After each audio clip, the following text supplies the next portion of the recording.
I'm Roxie Sullivan. You know what I hate most about mainstream news? How they try to sell you the apocalypse with a smile and a pastel infographic. They treat the end of the world like it's a weather forecast. Oh, look, a slight chance of extinction today.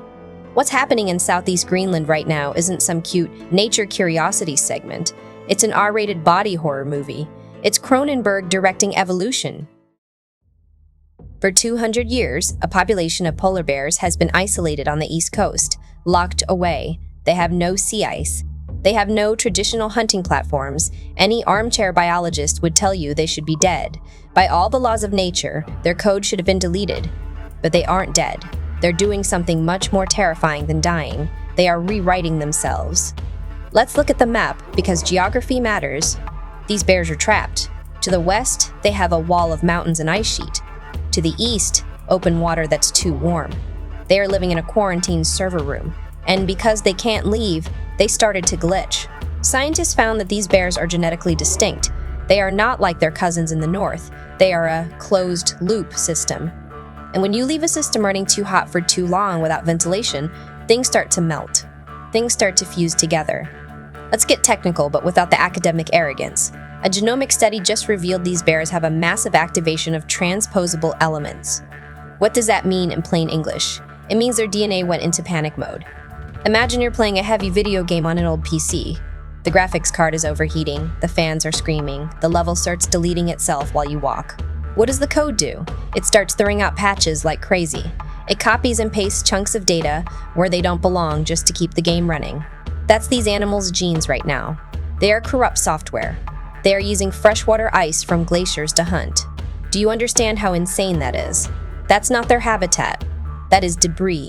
They are hacking their own biology to digest whatever they can find, to move without sea ice, to keep from going extinct.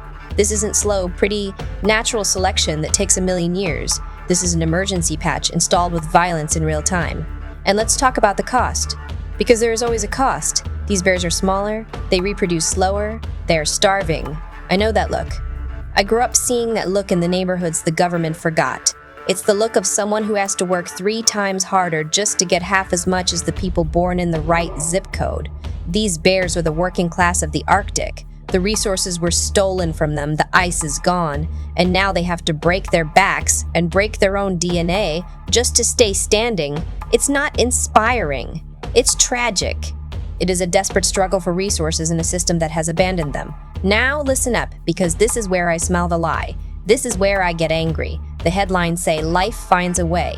The politicians applaud the species' resilience.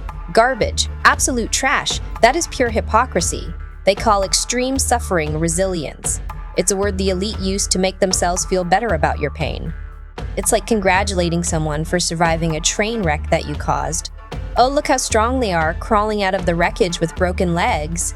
It makes me sick seeing those suits who've never stepped foot in a poor neighborhood or on a melting glacier, using this news to wash their hands. They say, look, the bears are adapting, the system works. No, the system doesn't work. The system is forcing living things to become monsters just to survive its negligence. It's the same old story. The ones at the top break the rules and the ones at the bottom pay the price in blood. We love cyberpunk in the movies, right? That high-tech, low-life aesthetic, neon lights and dirty streets?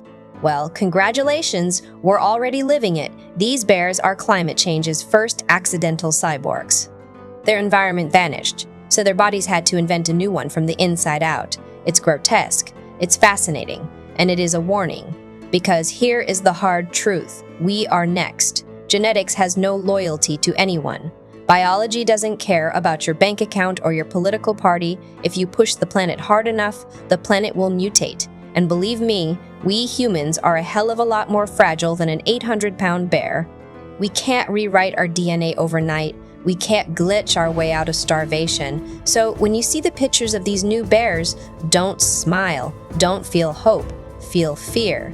Because that bear is a notification on your screen saying, fatal system error, reboot imminent. When our code starts to fail, there won't be a security patch to save us. I'm Roxie Sullivan. This is Dumbland News.